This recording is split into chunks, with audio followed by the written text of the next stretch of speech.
Hello my dear student, Winner Academy में आपका स्वागत है। आशा करते हैं आप लोग सब बढ़िया होंगे। आज हम पढ़ाने जा रहे हैं प्रश्नावली 1.1 का प्रश्न नंबर 4। इससे पहले वाली वीडियो में हम प्रश्न नंबर 1, 2, 3 क्लियर करा चुके हैं। आज हम पढ़ेंगे प्रश्न नंबर आपका जो है वो 4। क्या कह रहा है उसमें? एचसीएफ दिया गया है 306,657। ये जो आपकी जो ब्रैकेट में संख्याएं हैं, दो संख्याएं जो है 306 और 657 का एचसीएफ 9 दिया है। एलसीएम निकालना है 306 और 657। इस आप एचसीएफ का प्रयोग करके ये नहीं डायरेक्ट एलसीएम निकाल लें, इसका 306 और 657 का एलसीएम निकाल लें। नहीं, हम क्या करेंगे? एचसीएफ का उपयोग करते हुए हम क्या निकालेंगे? इन दो संख्याओं का एलसीएम। देखो, हम पहले ही पढ़ चुके हैं। प्रश्न नंबर जो 2 था उसमें क्या था? अगर दो संख्याएं हम निकालें, दो संख्याओं का एचसीएफ और एलसीएम निकालते थे तो क्या होता था? दो संख्याओं का एचसीएफ का जो गुणनफल होता है किनके बराबर आता था? इन दोनों जो भी संख्या आपकी दी होती है उन संख्याओं के गुणनफल के बराबर आता था। तो वहां क्या हम सत्य क्या जांच करते थे? दो संख्याओं का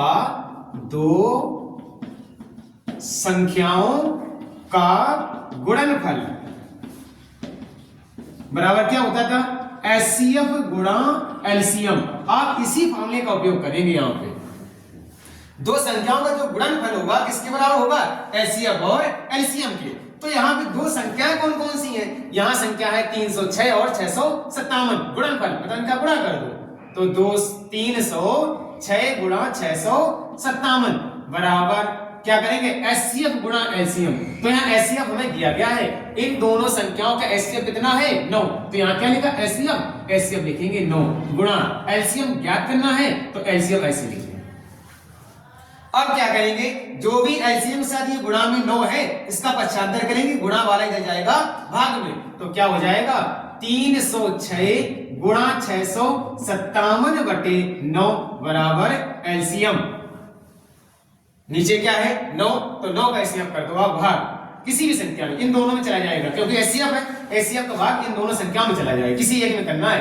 तो 9 का भाग हम कर रहे हैं कितने में? 306 में। तो 9 का भाग करेंगे तो 9 तिया 27, बचा कितना? 3, 9 चौके 36। तो आ जाएगा एलसीएम कितना आ जाएगा? एलसीएम आ जाएगा 657 गुणा 34। अब आप गुणा कर ले इसका, 4 सत्ते 28, 4 पंचे 22, 338। आपका सवाल हो गया।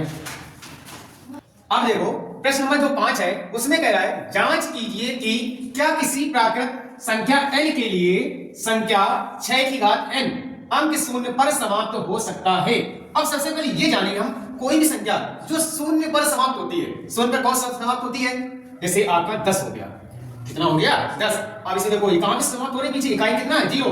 यहाँ शून्य पर समाप्त होने का मतलब है इसका इकाई कितना होना चाहिए? 0। या फिर कौन है? 20 है, 30 है, 40 है, ऐसी संख्या निकलती जाती है। ये क्या है? सभी किस पर समाप्त हो रहे हैं? शून्य पर। अगर हम इनका अभाज्य गुणनखंड करें, देखते हैं। अगर हम निकालेंगे 10 का कितना बनता है? 2 गुणा 5।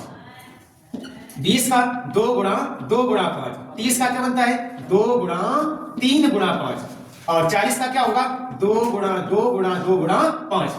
तो हम देखते हैं कोई भी संख्या जो शून्य पर समाप्त हो रही है उनके अभाज्य गुणनखंड 2 गुणा 5, 2 गुणा 5 या 2 गुणा 5, 2 गुणा 5 इसमें जरूर आता है। शून्य पर समाप्त होने वाली संख्याओं के अगर गुणनखंड करते हैं तो अभाज्य गुणनखंड किसके रूप में आनी चाहिए? 2 गुणा 5। उसमें कम से कम एक बार जरूर होना चाहिए, उससे अधिक है तो कोई बात नहीं। कम से कम एक बार 2 और एक बार 5 इसमें कहीं ना कहीं आना चाहिए, तभी वो संख्या शून्य पर समाप्त हो सकती है, अन्यथा वो शून्य पर समाप्त नहीं होगी। जैसे 10 है, इसमें 2 आया और 5 आया, शून्य पर समाप्त होगी। 20 है, 2 आया, एक 5 आया और 2 आ गया, कोई बात नहीं। कम से कम एक 2 होना चाहिए और एक बार 5 आना चाहिए। उस अभाज्य गुणनखंड करेंगे 30 में 2 और 5 इसमें एक बार आया, 2 भी आ रहा है, 5 भी आ रहा है, कहीं भी 2 और 5 आ गया। 40 2 इसमें तो 2 का भी 2 बार है, 3 बार है, फिर क्या है? 5। तो कुल मिला के जो संख्या शून्य पर समाप्त होती है उसके अभाज्य गुणनखंड 2 गुणा 5 के रूप की जरूर होता है। तो हम देखते हैं, तो हम क्या लिखेंगे? 6 की घात n का गुणनखंड क्या बन गया? 2 गुणा 3 की घात n। तो क्या लिखेंगे? कोई भी संख्या जो शून्य पर समाप्त होती है उसके अभाज्य गुणनखंड क्या होनी चाहिए? 2 और 5 कम से कम एक बार जरूर आएगा। यहां तो कहीं नहीं आ रहा है 2 गुणा 5, तो लिखेंगे अतः किसी प्राकृत संख्या n के लिए संख्या जो 6 की घात n अंक शून्य पर समाप्त नहीं हो सकती है। बस यही आपका हो गया सवाल। प्रश्न नंबर जो आपका 6 है उसमें कह रहा है व्याख्या कीजिए कि 7 गुणा 11 गुणा 13 प्लस का 13 और 7 गुणा 6 गुणा 5 गुणा 4 गुणा 3 गुणा 2 गुणा 1 प्लस 5 भाज्य संख्या है, क्यों है? ये भाज्य संख्या है तो क्यों है? हम पहले पढ़ चुके भाज्य संख्या क्या है? ऐसी संख्याएं जिनके गुणनखंड 2 से अधिक होते हैं वो संख्या क्या कहलाती है? भाज्य संख्या। यहाँ पे 2 सवाल दिए गए, एक ये है और बाद में एक ये है। तो पहले से पहला सवाल लगाएंगे, दिया गया है 7 गुणा 11 गुणा 13 प्लस का 13। इन दोनों में देखो 13 है बीच में, प्लस लगा क्या? 13 कॉमन कर लेंगे, 13 कॉमन कर लेंगे तो इसमें गुणा में क्या बचेगा? 7 गुणा 11, 13 आ गया बाहर से, प्लस यहां से 13 अकेले था तो यहां बाहर करेंगे तो 1 बचेगा। कितना बचेगा? 1। तो आ जाएगा 13 गुणा 11 से 70 प्लस 1 78। तो ये आ गया कितना? 13 गुणा 78 और गुणा एक और भाज्य संख्या, तो गुणा 78 क्या फैक्टर बनेंगे? 13 गुणा 2 गुणा 3 और गुणा 13। तो हम देख रहे हैं इसके जो गुणनखंड कितने आए? 13 2 3। अब आगे तो ये संख्या कैसी हो गई? अतः संख्या कैसी है? भाज्य है। आप यहां भी लिख सकते हैं क्योंकि देखो ये जो संख्या आएगी इसके गुणनखंड कितने हो गए? 13 1 78, कम से कम एक तो होगा इसका, तो 2 या 2 से अधिक गुणनखंड हो गए तो संख्या कैसी हो गई? भाज्य संख्या। ऐसे ही दूसरी करेंगे, दूसरे में क्या लिखा है? 7 गुणा 6 गुणा 5 गुणा 4 गुणा 3 गुणा 2 गुणा 1 प्लस के 5। हम क्या करेंगे? 5 कर लेंगे बाहर, क्या बचेगा? 7 गुणा 6 गुणा 4 गुणा 3 गुणा 2 गुणा 1 प्लस पीछे क्या बचेगा? 1। इनका जो गुणा करेंगे वो आएगा कितना? 5 गुणा, अंदर गुणा कर देंगे 7 छंग 42। आप इसका पूरा गुणा करेंगे ये आएगा 1008 और प्लस का 1 ब्रैकेट में रखेंगे इसको, तो ये क्या हो जाएगा? 5 गुणा 1009।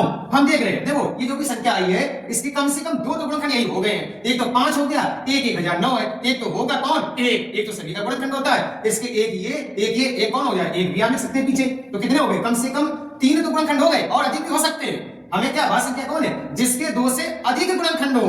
तो यहाँ कितने हो रहे हैं? कम से कम 3 तो है, लिखेंगे अतः ऐसी संख्या है भाज्य संख्या है, भाज्य संख्या है।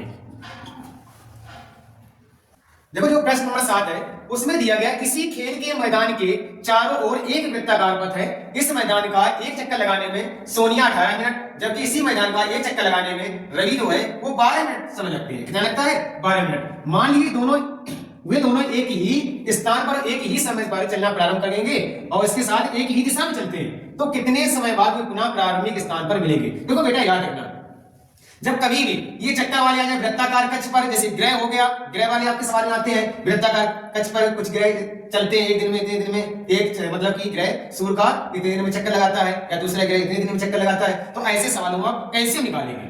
क्या निकालेंगे? एलसीएम। तो यहाँ भी क्या करेंगे? जो संख्याएं दी गई आपको 18 मिनट और 12 मिनट, इनका आप एलसीएम निकालेंगे। तो एलसीएम क्या करें हम? एक साथ निकालें दोनों का, ये 18 और 12। ये 2 से डिवाइड हो जाएगा, 2 9 जा 18 और 2 6 जा 12, अर्थात 2 9 18 और 2 6 12। अब इसमें क्या है? 2 का भाग 6 में जाएगा, इसमें नहीं जाएगा, ऐसे रख दो, 2 3 6। दोनों की संख्या 3 से कट रही है, 3 3 9, 3 एकम 3, 3 एकम 3। तो हमारा एलसीएम कितना आया?